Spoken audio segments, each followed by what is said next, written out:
Hey, welcome to Mag Church this morning.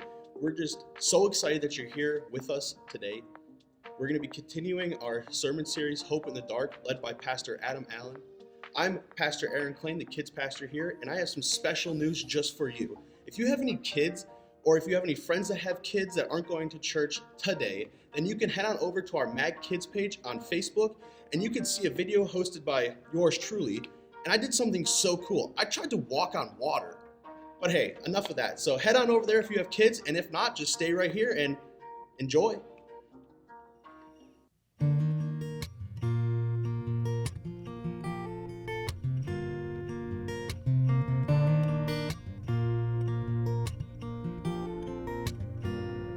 count on one thing, the same God that never fails, will not fail me now.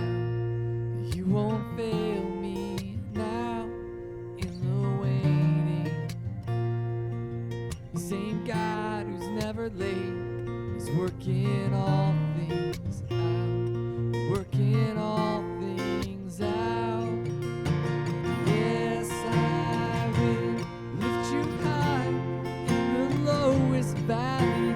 Yes, I will bless your name. Yes, I will sing for joy when my heart is heavy all my days. Yes, I will.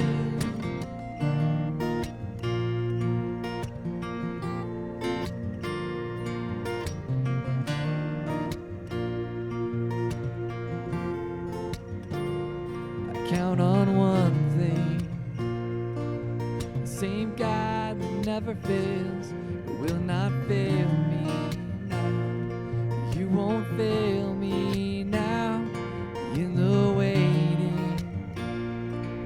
The same God who's never late is working all things out, working all things out. Yes, I will lift you high in the lowest valley. Yes, I will bless your name. Yes, I will sing when my heart is heavy all my days. Yes, I will for all my days. Yes, I will. I choose to praise, to glorify the name of all names. Nothing can stand against. I choose to praise, to glorify the name of all names. Nothing can stand against. I choose to praise, to glorify the name of all names. Nothing can stand against. Yes, I will lift you high in the lowest valley. Yes, I will bless your name. Yes, I will sing for joy when my heart is heavy all my days. Oh, yes, I will for all my days. Yes, I will for all my days. Oh, yes, I will.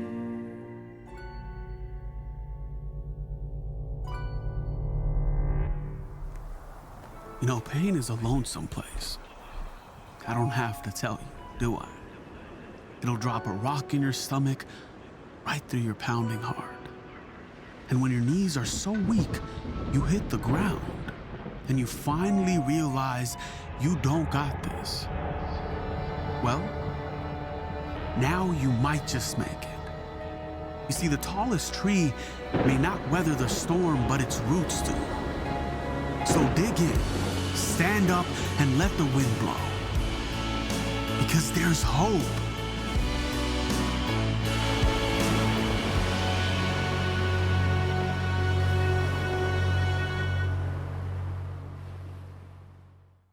So I have this friend, and he is a nurse, and he's struggling with what it is that he's seeing right now. He actually went to Facebook to detail this. And at first I was kind of thinking, like, who really goes on Facebook to vent or to express their feelings? And then it kind of hit me. Man, most people do that. Most people are going onto Facebook and they're detailing their entire lives. They're trying to make sense of things, because that's really what we've always tried to do. Since the dawn of humanity, we have always tried to vent our feelings to help us emotionally connect the reasoning behind why it is that we feel that way. For him, personally, he's struggling with something that he's seeing. He's a man of faith, but he doesn't quite understand or know where to place this in his box of theology. Because face it, we all find ourselves in situations to where we don't know what to say about it. We don't know what to believe about it. You see, he's watching people breathe their last breath. And it's not like he normally sees. You know, being a nurse, you face these kind of things daily, but for him, he's watching people cry out in agony and in pain because of this coronavirus. He details how they're screaming out for family members who can't be there because of this situation. It's too contagious. And so people are literally dying alone. And he just doesn't know what to do with that. He has questions like, God, why would you allow this to happen? God, why are you doing this? God, why can't you just stop this? Because face it, you and I, we both run into situations to where we need answers to questions like those. Now, I have this other friend, and his life was perfect. In fact, if you could take perfect life, his picture would probably be next to the definition of it. But now, it's a far cry from what it was. He is left picking up the shattered remains, the broken pieces of what once was. And kind of the same thing, questioning, God, where are you? Why would you allow this to happen? Because there are some times in our lives to where we are left trying to figure out where God is. And sometimes some of the most frustrating things is when there's nothing but silence on the other end of our prayers.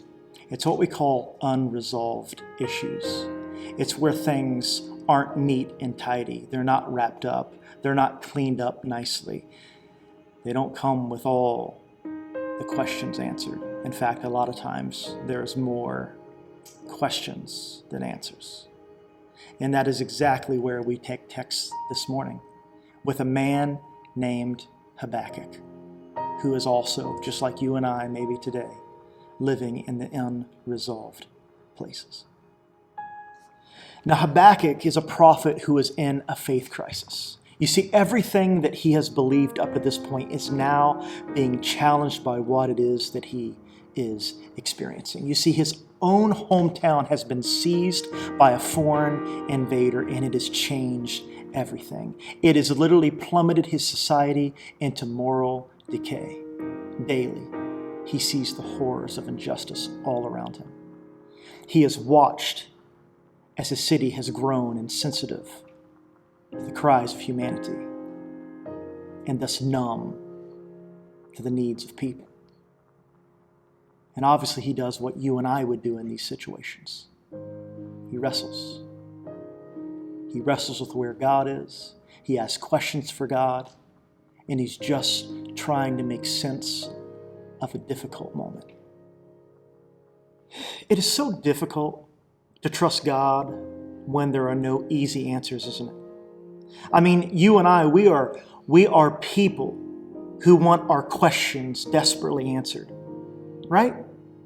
I mean, it helps us sleep at night. It helps calm our anxieties, because let's be honest, we prefer our crisis to be resolved without this huge mess.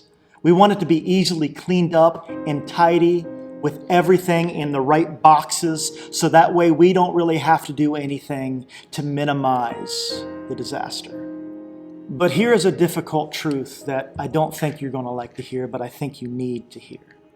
Faith is rarely ever neat and tidy. I know we want it to be that way, but it rarely ever is. You see, most of the time, faith is very messy and it's full of difficult truths that are hard to swallow. And involves answers that a lot of times leave you with more questions. And sometimes the most difficult thing is that sometimes it has no answers at all. But here's something that you have to understand about faith.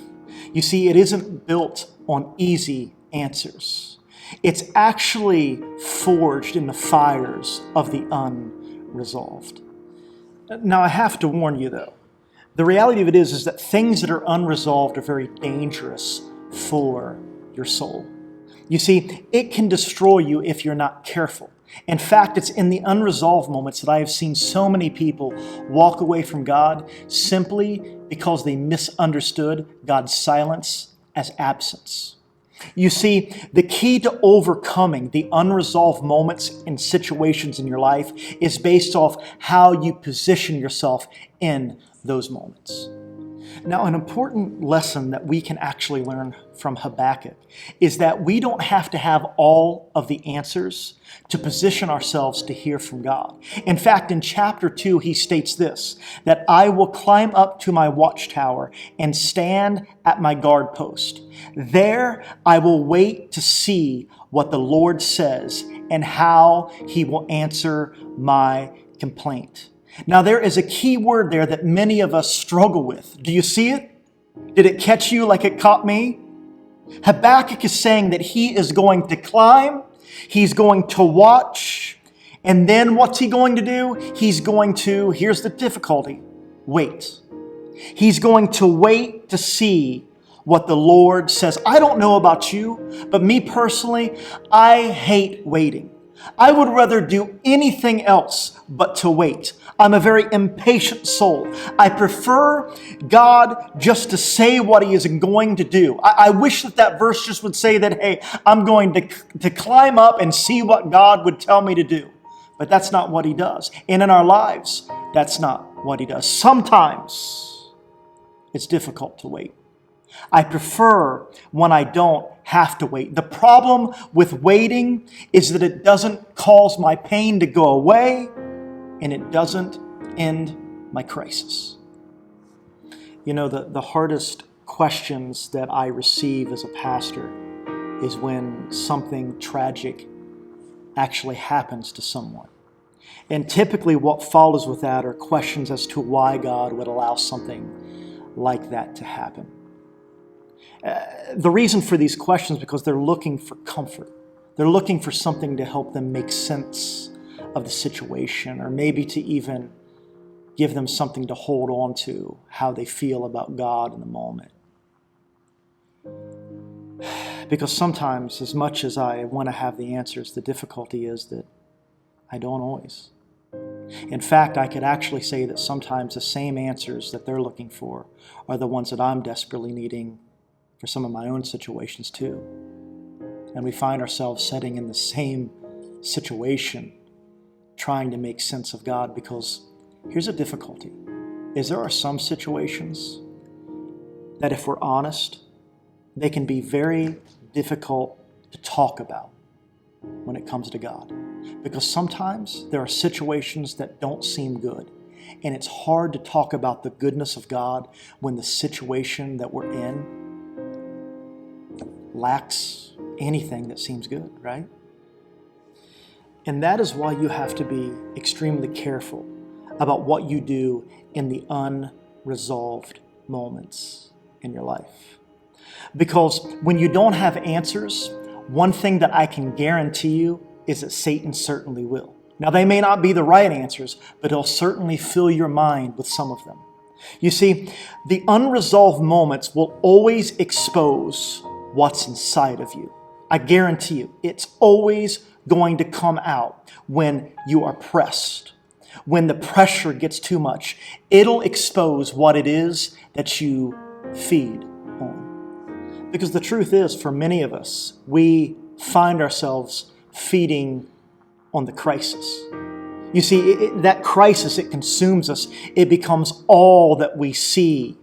It's all that we ever think about. And if we're not careful, your attention to the crisis can actually end up starving out the voice of God that you need in your life. And when this happens, your spiritual man, it will absolutely weaken, thus making the attack of the enemy much more lethal. Because what you choose to hold on to in the unresolved moments will in fact either cause you to survive or cause you to die. So I have to tell you, be careful what it is that you feast on in the unresolved moments, because Satan certainly will give you enough doubt to last a lifetime. Now in the Bible, there is a story of a man named Paul. You see, God used this man mightily. He's actually responsible for writing 2/3 of what we know as the New Testament. But he has a problem. He has this thing that he details as a thorn in his flesh. Now, scholars have debated what this is. Some have stated like he was going blind. Some have said it was some sort of addiction. But the reality of it is that nobody actually knows what this thorn in the flesh was. All we know is that he pleaded with God 3 times for him to take it away. And you know what God tells him? My grace is sufficient for you, for my power is made perfect in weakness. That's it. That's what he tells him. After all the pleading, he just tells him that his grace is sufficient for him, and that in fact, that in his weakened state, that's where God's power shows up the most. No, I got you. No, I'm going to heal you. Nothing that Paul wants to hear right then and there in this moment. Just a simple statement that probably left a lot more questions than answers. And the reality is that this is very difficult to swallow. Sometimes God tells you things that you really would prefer him not to tell you. And it becomes this tough pill that you have to take. I mean, what do you do when God gives you an answer that you absolutely don't like? Because in our lives, I can guarantee you that there's going to be some moments to where God says no to something that you wanted him to say yes to. You see, I don't know about you, but sometimes, me personally, I want his power more than his grace. And I know that sounds backwards, and I know it is, but what I'm trying to say is that sometimes I just want God to move mightily in my situation the way that I see it right here, right now. And it's the same situation that we see Habakkuk in.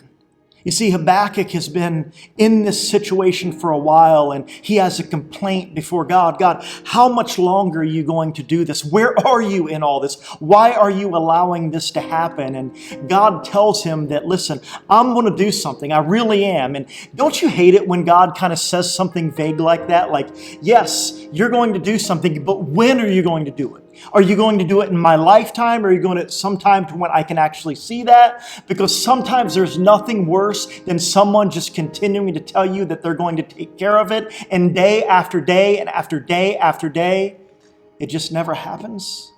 That's where Habakkuk is. And God is telling him, listen, I'm going to do something. And listen to what God tells Habakkuk. He says this. He says, then God said to me, God speaks to Habakkuk, write my answer plainly on tablets so that a runner can carry the correct message to other.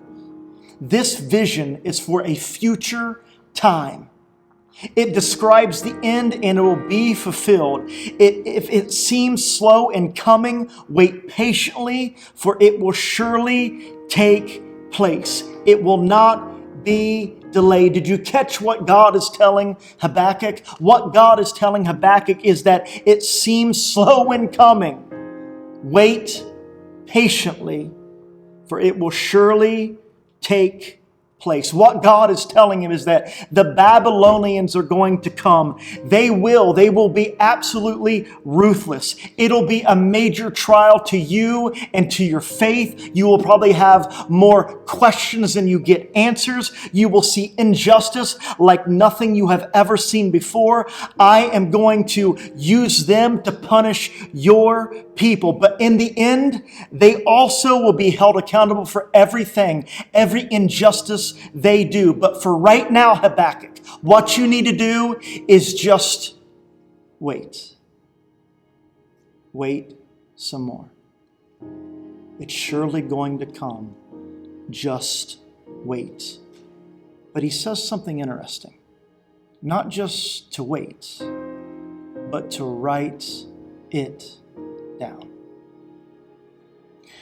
You know, I find it interesting that God tells Habakkuk to write down what it is that he's telling them.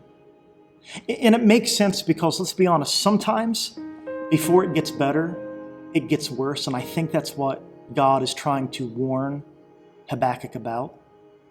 Because in those moments, you actually need an anchor for your soul. Like during the shipwreck, you need to have something that keeps you afloat from all the surrounding debris that's there that can bring you back to shore. You see, sometimes all you can do is hold on to what it is that God has given you. And that will sometimes be the difference to whether you survive in the unresolved moments or not. Because the truth is that waiting is absolutely taxing on our soul. Some of us, even as we speak right now, even as we're meeting right now, we have been in a waiting process for so long, waiting for God to do something, waiting for Him to fulfill His promise to us that He's given us years ago. But the waiting is getting the best of us. It's taxing on our souls.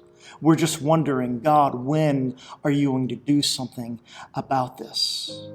Because sometimes when something is unresolved, I need to be reminded of what God told me. And listen to me, friends. Sometimes you have to write it down so that you can go back in the moments of pain, in the moments of frustration, in the moments to where you just don't know, the moments to where you've cried so many tears that now you can no longer cry. You need to go back to those moments of what you've written down to the promise that God has told you. Because the one thing that I know about God is He is not void in doing what He tells you that He will do. But sometimes you have to wait. It's actually why I think that Paul held on to the statement that my grace is sufficient for you, for my power is made perfect in weakness. Because I need to know that even though I am weak, that God, He is strong. He's stronger than my situation. You see, because I understand that what I feed on in that moment, well, it makes all the difference. And so I can either choose to feed on the promises of God, or I can choose to feed on my frustrations. And whichever one that you fill yourself up with will actually pour out of you when the pressure is applied. And so again, I have to warn you, be careful what it is that you're feeding on in the unresolved moments of waiting that you find yourself in. I think one of the interesting things that I have picked up on, or at least learned from the book of Habakkuk, is that the measure of your trust is determined by the measure of how well you wait. You see, waiting can last a while, but a lot of times it's dependent on how well you trust God. And in the unresolved moments is really where your true faith is determined. You see, what Habakkuk tells us is that even in the waiting, even when the moments that I don't know, even when I don't have answers, even when I don't see God moving, even when He is silent, and I wish that He would be louder than anything, but He chooses not to be, even when I'm time and time again requesting God just to answer me and there's nothing, that I can still trust Him. That I will still show up and look for Him, that I will still come to Him in prayer even when I don't even know what to say, that I will still lift my hands and praise Him even when my feelings are screaming to me that I am an idiot and all I feel is pain, that I can still worship Him and adore Him for who He is and who I know Him to be despite what my circumstance say. That is understanding who God is. That is what it means to write down, because I'm not going to allow my feelings to tell me who God is. I'm going to tell my feelings who my God is. I will still show up. I will still stand when everything inside of me wants to set down. I will wait because I can still worship Him even when I don't see Him move. Because What if what I embrace makes all the difference in my situation? For a lot of us, we can embrace pain. We can embrace the questions. We can embrace the heartache. We can embrace the bitterness. We can embrace all kinds of different things. But what if I just embrace God? What if I just embrace Jesus for who he is, not what I feel in the moment? What if faith isn't about having all of the answers, but trusting in who actually holds them? And maybe what we can find from the book of Habakkuk is that worship was never about having all the answers. Trust was never about holding all the answers. It was about trusting the one who does. That's why I will write down what it is that he tells me in my life. Because when my circumstance says differently, because I trust him, I know that I will make it tomorrow. Holy, there is no one like you. There is none besides you. Open up my